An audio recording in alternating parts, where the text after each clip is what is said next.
Bon, bonjour à tout le monde. Désolé pour ce retard. On a toujours un petit problème avec la sonorité dans les Zooms. Good morning to everybody. Sorry about this delay. We have a problem with the Zoom that is being solved. So I will start then opening this tribute to François Anso that we have organized together with Ahmed Jarraya and Ricardo Reis. My name is Salvador Mir from Team Laboratory. So this is a day where we will talk about trends also on computing systems. So I will start with a few words about IMAC in particular and the links here in Grenoble to François Anso.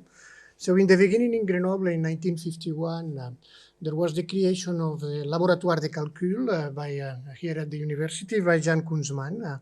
It was a laboratory that worked on mechanical and hybrid machines and also numerical analysis and calculus. In 1957, there was the first purchase of a computer in the university here in the NCMAC school. In 1964, the term IMAC for Institut de Mathématiques Appliquées was used for the very first time just to refer to this existing laboratory. In 1966, this laboratory was renamed LA7 and it was attached to the National Research Center CNRS. It was a small laboratory with several teams, including François Anso, Jean Mermet, Gabriel Saucier, in the team of Jan Kunzman. So obviously they dealt with a lot of math at that time. Computer science was basically math in the 50s and the 60s with computer algebra, logic design, but also hardware description and simulation with the Cassandre simulator that was developed by Jean Mermet with the first prototype in assembly language. It was written by François Anso. So in 1971, François Anso created his own team in computer architecture that became official in 1974 with his test data. In 1977, LA7 was renamed into IMAC, as it was known already somehow unofficially before. And Michel Sakharovich became the first director of IMAC in 1977. In 1979, there were first multi-project VLSI runs with the participation of François Anso, who later on created the CMP as a service unit of CNRS. He pioneered the programs of multi-project circuits and wafers together with Alain Guyot. So there was the first CMP MPC run under the impulse of a group of silicon integrated circuits run by CNRS, LETI, and ECNET. And there was the development of the Lucy hardware description language and kite framework at layout level. So in this image, you see a picture of the structure of this big IMAC laboratory that was at that time directed by Delobel with several departments on applied mathematics and informatics, computer science. And several teams were included over there. So we're seeing here in the red square the team run by François Anso that was in computer architecture, and other teams were run by people that are also present here, like Philippe Joran, like Michel Sakharovich, like Camille Belisson, and I'm missing Gabe Mazaret, and Sasha Sakorbiak also ran one team. They are all here today. So in 1983, it was the beginning of some waves of the concentration of laboratories that has happened regularly in France. And then IMAC was split into 5 laboratories. IMAC, the name was carried on until very recently as well as a federation of laboratories, but independent laboratories. And there was the creation of the Team 3 laboratory in 84. They had techniques of informatics, mathematics, microelectronics, and quantitative microscopy as major and very multidisciplinary laboratory. And then François Anso by this year moved to Paris in the Bull company in order to start the design of processors at the industrial level. In 1989, there was the separation of the applied mathematics from Team 3, And Team 3 was then divided into 2 labs. Team A laboratory that persists also today, like CMP as a laboratory on circuit and computer architecture, that was directed by Bernard Courtois, later by Dominique Borrion, myself, and today by Giorgio Di Natale. We are all here in this tribute day to François Anceau because we are a direct legacy from François Anceau, and I take the opportunity to thank also all the services of Team A, administrative and logistics and computer services for the work done today. And Team C, which is another laboratory, large laboratory in Grenoble on medical computer science and modeling. So I will start saying a word about the program before passing the word at Ahmed Jarraya that helped together with Ricardo Reis to put together this program. So today in the morning, then there is this opening. There will be a testimonial in a while within this opening. And then we'll start with a first session with 2 memorial talks, one by Monika Obrebska on the contributions of François Anceau on Boole's mainframes, and another one by Jean Romer that will be on the research done by François, very well known on hierarchical systems. Then there will be some testimonials shared by Daniel Etiamble. Then we'll have a break. And afterwards, there will be another session with a scientific talk by Giovanni De Micheli on enabling technologies and design methods for electronic systems, and an industry talk by Synopsys on challenges and opportunities for computer design in the days of quantum, in memory computing and security breaches by Yankin Tanurhan. Finally, a memorial talk by Alain Guyot of setting up the CMP. So thanks for your participation, and now I pass the word to Ahmed. Merci Salvador. Et là, je vais me permettre de parler en français. Et toutes mes excuses pour mon ami Yankin. Là, j'ai pris l'autorisation pour qu'il puisse faire autre chose. Ça me faisait mal au cœur de parler d'Anceau en anglais. Puis je suis désolé. Ça me rappelait son accent assez spécial quand il parlait en anglais. Et donc, je vais parler en français. Même en ligne, la plupart des personnes connectées sont francophones, en fait. Et donc, et soyez libres pour les intervenants, je prends la liberté de le dire, de parler en français ou en anglais. Donc, moi, oui, j'étais supposé vous parler de la deuxième partie de la journée. Donc, on va enchaîner les présentations à la mémoire de François Anceau et des présentations techniques sur le domaine de l'architecture des ordinateurs. Et là, avant de passer à la suite, je voulais dire un peu quelques mots moi-même à la mémoire de François Anceau, parce que François a eu un impact et une influence sur ma carrière qui était extraordinaire, tout bêtement, parce que moi, je l'ai rencontré en Tunisie en 1979, il venait nous faire un cours dans le cadre de mon cycle d'ingénieur. Et donc, il nous a fait un cours de François Anceau qui nous enseignait les architectures des ordinateurs. Évidemment, au bout d'un quart d'heure, il se lançait dans un discours sur la hiérarchie. Et c'est quelque chose d'extraordinaire. Là, je vois Jean qui sourit, là, qui va nous parler de la thèse de François Anceau, là, qui était sur la hiérarchie. Et j'ai découvert ça que très tard, qu'il a fait une thèse sur la hiérarchie. Et j'avais l'impression que c'était viscéral chez Anceau, cette notion de hiérarchie, en fait. Alors, un détail technique, mais ce sera le seul dans ce que je vais raconter, c'est que quand on décrit des systèmes, il y a 2 types de hiérarchie. Il y a ce qu'on appelle la hiérarchie de la description. Un objet peut être hiérarchique, composé d'autres objets. Et quand on construit des objets, il y a la hiérarchie d'instanciation. On peut instancier des objets de manière hiérarchique. J'ai mis du temps à comprendre la différence entre la hiérarchie de description et la hiérarchie d'instanciation. Mais après, ça a joué un rôle majeur dans tout ce que j'ai fait. J'ai fait de la recherche, j'ai publié, j'ai fait du logiciel, de l'interface logicielle matérielle, bougé à l'architecture multiprocesseur. Et cette notion-là était toujours là, toujours, que c'est un virus qu'il m'a passé.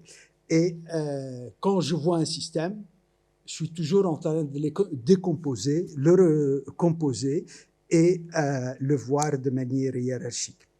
Donc, pour tout vous dire que pour moi, ça a été une source. Il a eu une influence sur mon mode de pensée, mais aussi sur ma carrière, parce que quand je suis venu à l'époque, il m'avait il a fait un cours sur cette hiérarchie, donc c'est vrai que je reconnais que mes collègues à l'époque, il n'y avait personne qui a pu suivre son cours. En fait, j'étais le seul qui a osé poser une question pendant ce cours-là. Et il était tellement content qu'il m'a invité pour faire un stage à Grenoble de 6 mois, à l'époque, mon stage de fin d'études. Et je suis faire le stage de fin d'études à l'époque. Il avait un sujet préparé dans ses cartons. Il avait un langage qu'il appelait Lucie pour décrire les masques des circuits intégrés. Et moi, je devais faire un éditeur de ce langage-là qui, bon, je ne comprenais pas la microélectronique, je ne savais pas ce que c'était qu'un transistor, je ne savais pas ce que c'était qu'un dessin de masque. Il m'a dit, t'en fais pas, on va dessiner des rectangles de couleurs différentes. Donc, le transistor, c'est un croisement de rectangles. La connectivité, la connexion, c'est on va croiser des rectangles avec un point noir au milieu, et c'est fait pour faire des contacts. Et pour tout vous dire, durant mon stage, donc j'ai fait un éditeur de rectangles avec lequel j'ai dessiné des maisons. Et mon rapport de stage, il y avait des dessins de maisons et pas de dessins de circuits intégrés. Mais l'éditeur marchait bien et à l'époque, Alain Guyot qui revenait des États-Unis avec Thomas Pérez-Segovia, que je ne vois pas, ils ont dessiné le premier circuit qui était ce circuit anti-rebond qui faisait 800 transistors quand même, qui à l'époque c'était beaucoup. Et c'était le départ de Lucie, du CMP, de beaucoup d'activités à Grenoble. Donc, et c'était le départ de ma carrière à moi qui est parti pour faire autre chose. Et je suis très content de ce que j'ai fait en fait.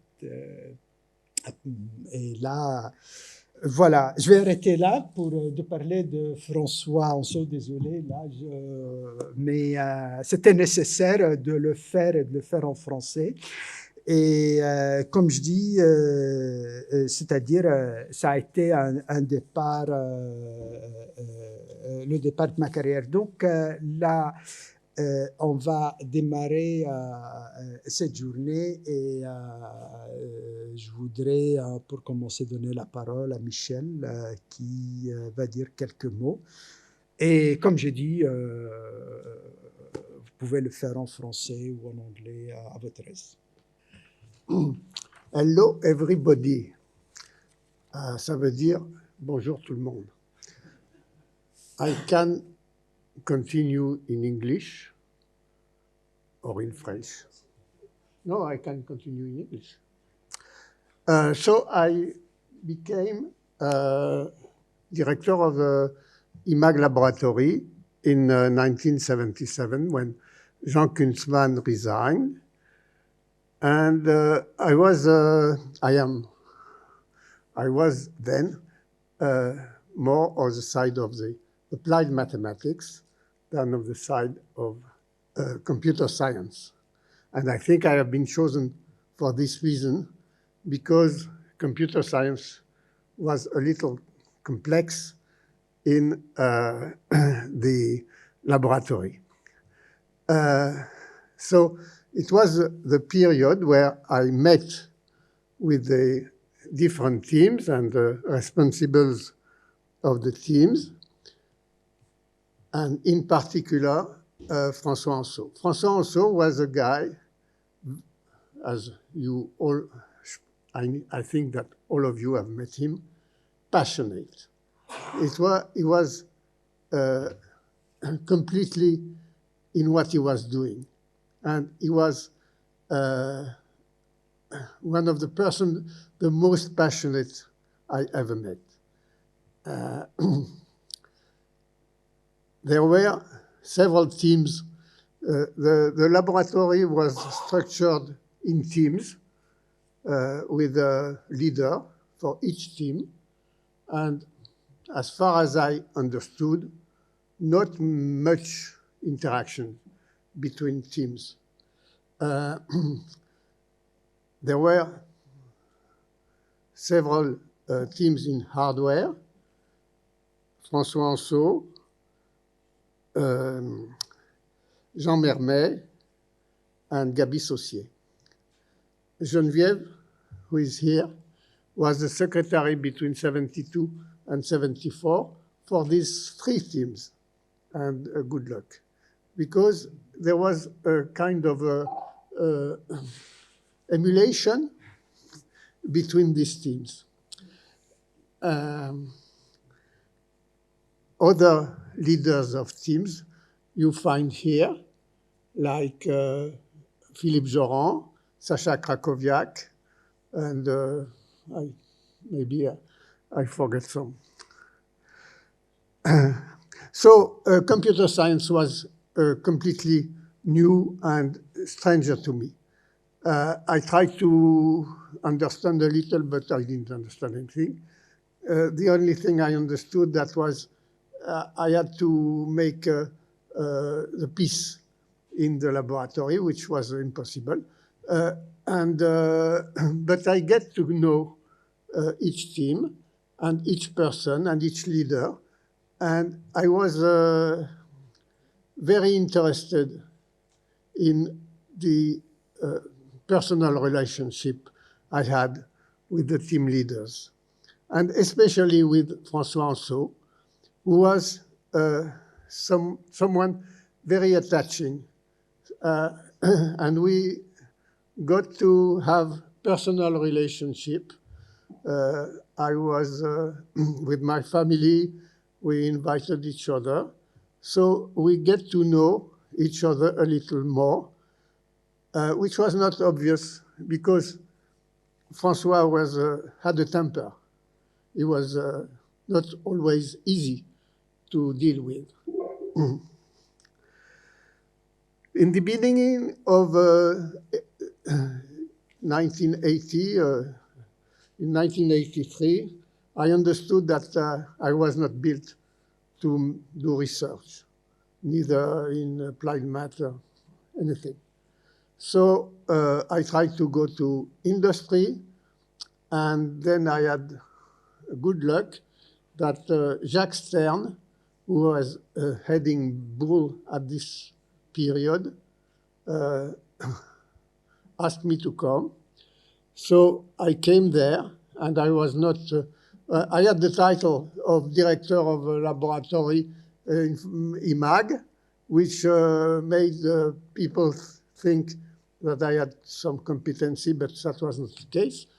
And so I entered Bull, and since I was completely incompetent, I was in functional or staff function. And I came back to Grenoble from time to time, and then also told me, I know what Bull ought to do. I know that this would be very good for Bull.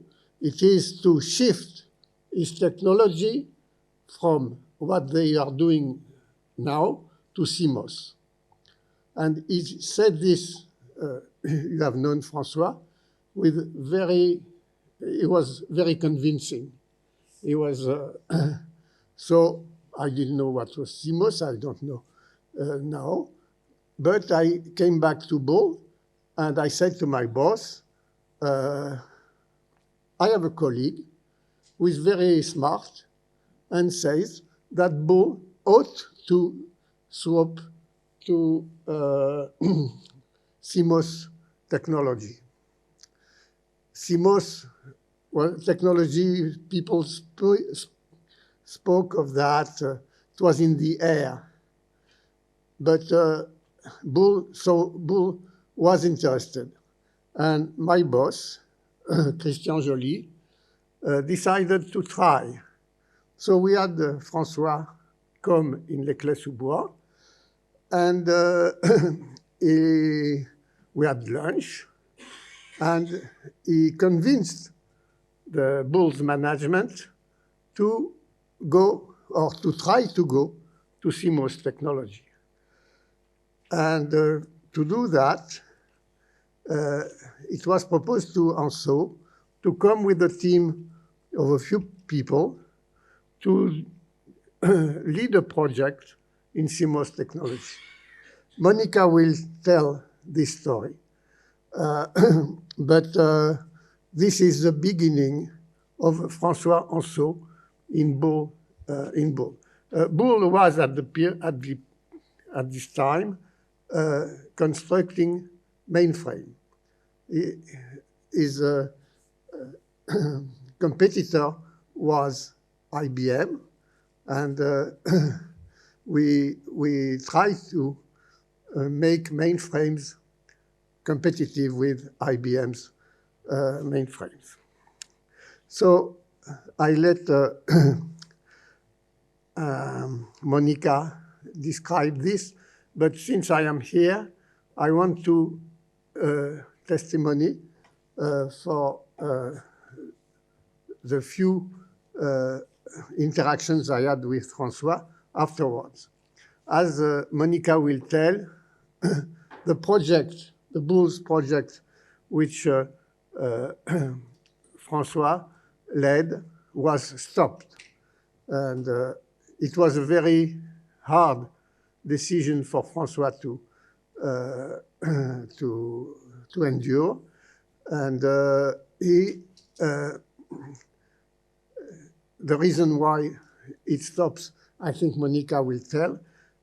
But the technology he brought, the idea of going to CMOS, the impulse in CMOS was on the way, and the projects which came after ARES and especially Auriga afterwards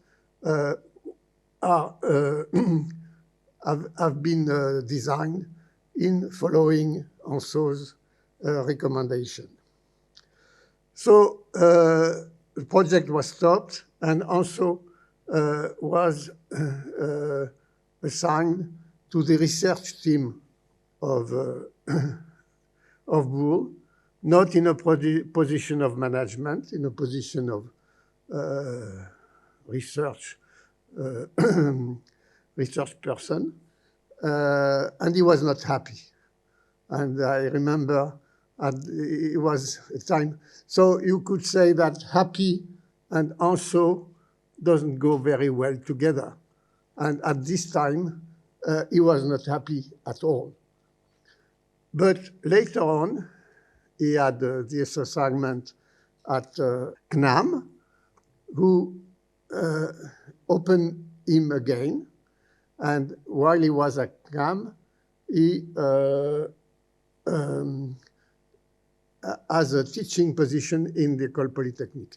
He came to my bookshop in 2004 and 2005, I don't remember exactly. And I had a great pleasure to meet him at that time because he was well. This position in CNAM and in École Polytechnique made him very happy, and I found him serene, which is a great accomplishment when you know his temper.